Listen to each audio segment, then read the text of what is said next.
ഇന്ന് തന്നെ സബ്സ്ക്രൈബ് ചെയ്യൂ നിങ്ങളുടെ പ്രിയപ്പെട്ട ഷോസ് കാണൂ. മനസ്സിലുള്ളത് എന്താണെന്ന് തുറന്നു പറഞ്ഞാലല്ലേ മനസ്സിലാവൂ.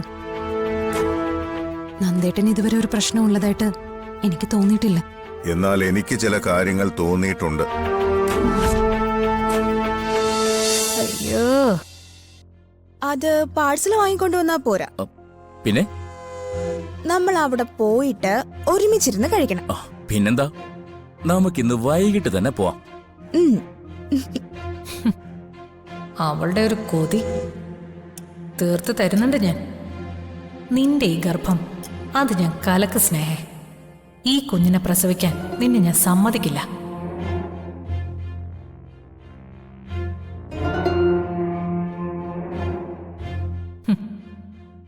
ഇതിന് നിനക്കൊക്കെ ഞാൻ മറുപടി തരുന്നുണ്ട്. എല്ലാം ഞാൻ നിർത്തിത്തരാം.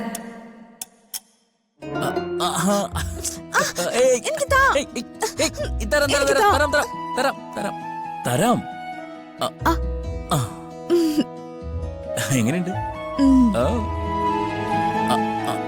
ലഞ്ച് കഴിച്ചോ?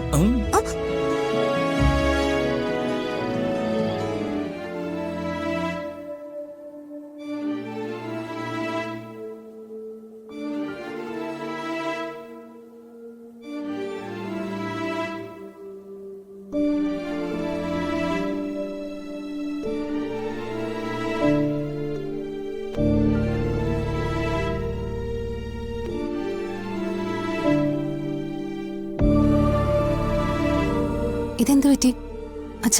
എന്തു പറ്റി? അച്ഛൻ കിടക്കുന്നില്ലേ? അച്ഛന് ക്ഷീണം വല്ലതുണ്ടോ? പ്രായം കൂടി വരുമ്പോ മനസ്സിനും ശരീരത്തിനും ഒക്കെ ക്ഷീണവും കൂടും. എന്തായാലും അടുത്ത ദിവസം നമുക്ക് ഡോക്ടറെ ഒന്ന് കാണണം. ഒരു ചെക്കപ്പിനുള്ള സമയമായില്ലേ? ഇനി അതിന്റെ ഒന്നും ആവശ്യമില്ല. അച്ഛൻ എന്തു പറ്റി? ഒരു നിരാശ ബാധിച്ചവരെ പോലെ സംസാരിക്കുന്നു. അച്ഛൻ ഈ മരുന്ന് കഴിക്ക്.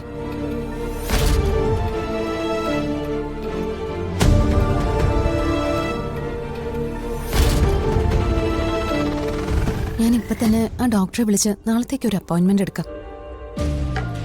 ഇനി എന്തായാലും വെച്ച് താമസിപ്പിക്കണ്ട.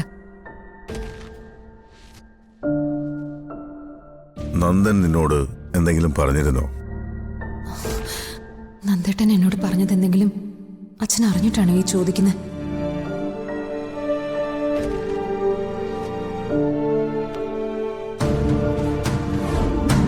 അതിനും നല്ലതല്ലേ ഇഷ്ടമുള്ള രണ്ടുപേര് തമ്മിൽ കുറച്ചു നാളെങ്കിലും ഒരുമിച്ച് ജീവിക്കുന്നത്. ഇക്കാര്യം നന്ദേട്ടൻ സന്ധ്യ ഡോക്ടറോട് സംസാരിച്ചോ? സംസാരിച്ചു. ആദ്യ സന്ധ്യ സമ്മതിച്ചില്ല. ഞാൻ ഒരുപാട് നിർബന്ധിച്ചപ്പോഴാണ് അവളത് സമ്മതിച്ചത്.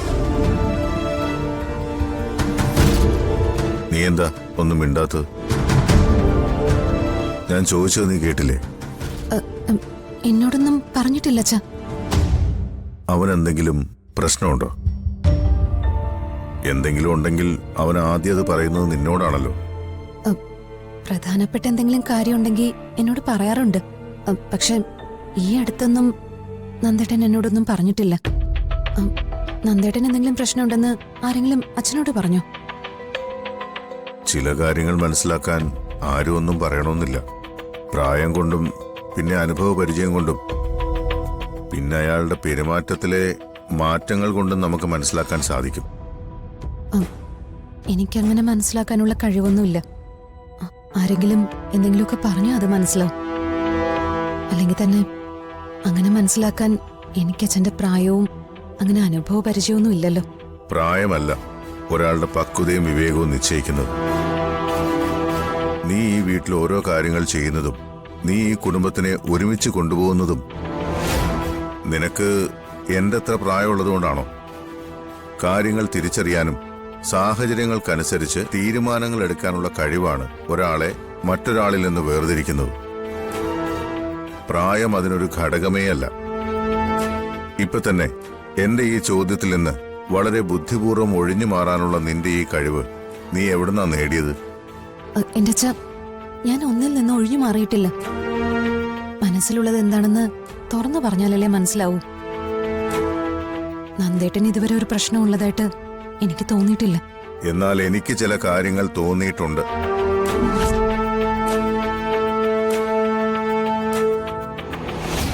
അച്ഛൻ എന്തൊക്കെയോ മനസ്സിലാക്കിയിട്ടുണ്ട്. ഡിവോഴ്സിന്റെ കാര്യം ചോദിച്ചാൽ ഞാൻ എന്ത് മറുപടി പറയും? നന്ദേട്ടൻ പറഞ്ഞതുപോലെ ഞാൻ ഇപ്പൊ അച്ഛനോടത് പറഞ്ഞ അത് മതി അച്ഛൻ ഇവിടെ തളർന്നു വീഴാൻ. ഈയിടെയായിട്ട് നന്ദൻ അധിക സമയവും ഓഫീസിലില്ല. അത് നിനക്കറിയാവോ? ഇല്ല, എന്നോടതാരും പറഞ്ഞിട്ടില്ല. ഓഫീസ് കാര്യങ്ങളിലും അവൻ വേണ്ടത്ര ശ്രദ്ധ കാണിക്കുന്നില്ല. അതെല്ലാം ധനുഷിനെ കമ്പനിയിൽ നിയമിച്ചതുകൊണ്ടുള്ള എതിർപ്പാണെന്നാ ഞാൻ ആദ്യം വിചാരിച്ചത്. പക്ഷേ അതല്ലെന്ന് എനിക്ക് പിന്നീട് മനസ്സിലായി.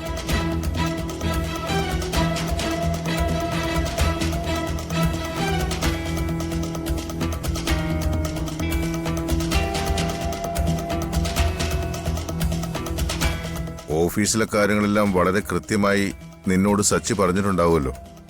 എന്നിട്ടും നന്ദന്റെ കാര്യം മാത്രം അവൻ നിന്നോട് പറഞ്ഞില്ല എന്ന് പറഞ്ഞാൽ ഞാനതെങ്ങനെ വിശ്വസിക്കും? അത് പിന്നെ കുറച്ച് ദിവസമായിട്ട് ഓഫീസ് കാര്യങ്ങളൊന്നും സച്ചേട്ടൻ എന്നോട് പറയാറില്ല. ഞാനൊരു കാര്യം ചെയ്യാം, ഞാൻ വേണമെങ്കിൽ നന്ദേട്ടനോടൊന്ന് സംസാരിക്കാം. എന്തെങ്കിലും പ്രശ്നമുണ്ടെങ്കിൽ ഞാൻ അച്ഛനോട് പറയുകയും ചെയ്യാം. ഇപ്പൊ അച്ഛൻ പോയി കിടക്ക്. കുഞ്ഞുറങ്ങിയിട്ടില്ല, ഞാൻ അങ്ങോട്ട് ചെല്ലട്ടെ. അർച്ചനെ,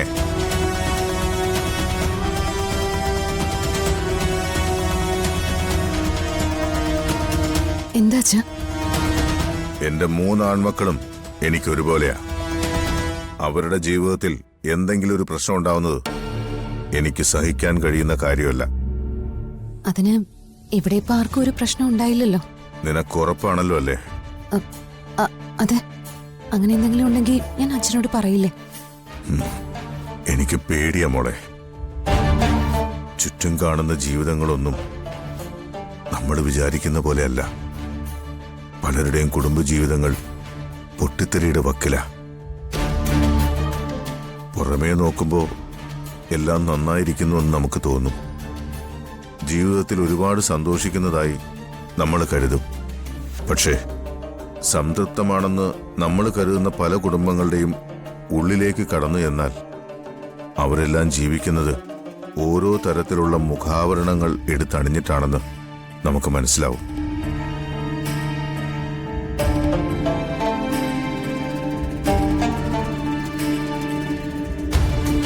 പുറത്ത് നമ്മൾ കാണുന്ന ജീവിതമല്ല അവർക്കകത്തുള്ളത്. എൻ്റെ മക്കളുടെ ജീവിതത്തിൽ അങ്ങനെയൊന്നും ഉണ്ടാവരുത്. അവരുടെ കുടുംബജീവിതം എന്നും സന്തോഷമായിരിക്കണം. അത് എനിക്ക് നിർബന്ധമാണ്. അതുകൊണ്ട് പറഞ്ഞെന്ന് മാത്രം. മോള് ചെല്ല്. ശരി അച്ഛാ.